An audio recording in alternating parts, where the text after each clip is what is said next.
Hey, y'all want to see all the shit I hid in the cypher? As the camera rolls us into the interior, we're starting to see glimpses that I'm sure a lot of you didn't catch. The first frame is some of the original staff. It's subliminal, but we're standing on the shoulders of history here in Fayetteville, and I really wanted to showcase that right off the rip. A glimpse from the original 2-6 cypher. So this is a room inside of Orange Street School the way it would have been set up 100 years ago. When you walk in there, you can smell the history. In 1926, what folks would have listened to music on would have been a Victrola. So my cousin Heather hits me up and says, hey, my coworker has one in her closet. Before vinyl records, shellac records were a thing. Sean walks me into the back of Back Around Records and pulls out a shellac from 1904 and just gives it to me. As I was talking with Jacana about how can we introduce the history of Orange Street School, the idea of having school kids in the video came to be. I knew I had to put my godson in the video. Zach was my best friend since 4th grade. Unfortunately, we lost him last year. So a lot of creating this piece is how I'm processing the grief, trying to create something out of the pain and loss, and being able to do that with his son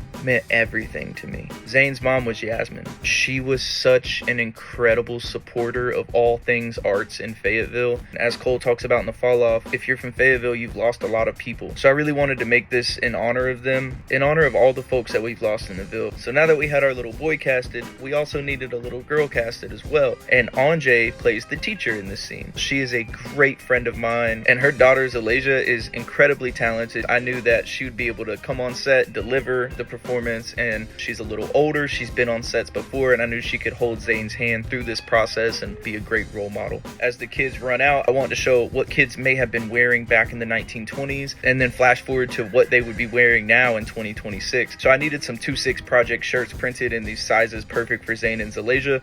So a couple days before the film date, I ran to the store, grabbed the shirts, and I pulled up on Corinne over at We Print Tees, and he had already shut his shop down for the day. But when I told him what was going on, he opened the shop back up, and he got these shirts printed for us with the quickness. Thank you to Corinne. Suave is a poet here from Fayetteville. He wrote an incredible outro poem. So I had a very particular vision for this intro, and that's why I decided to just write it myself. Shout out to Andre for performing it excellently. If you live in Fayetteville, you know they're dropping bombs all the time. They're firing heavy artillery. They're doing things that shake your entire house, and we just get used to it. So I added the sound effect and camera shake to really sell the effect of what it feels like to us every single day. And lastly, we end it with this parental advisory sticker because as you can see visually, the kids have just left the room. Things are about to get spicy. Just wanted to make it very clear that the rest of this is not intended for children. That's my breakdown of the first 35 seconds of the cypher. Let me know if you would like more content like this. Thank you so much for watching, and I'll see you soon.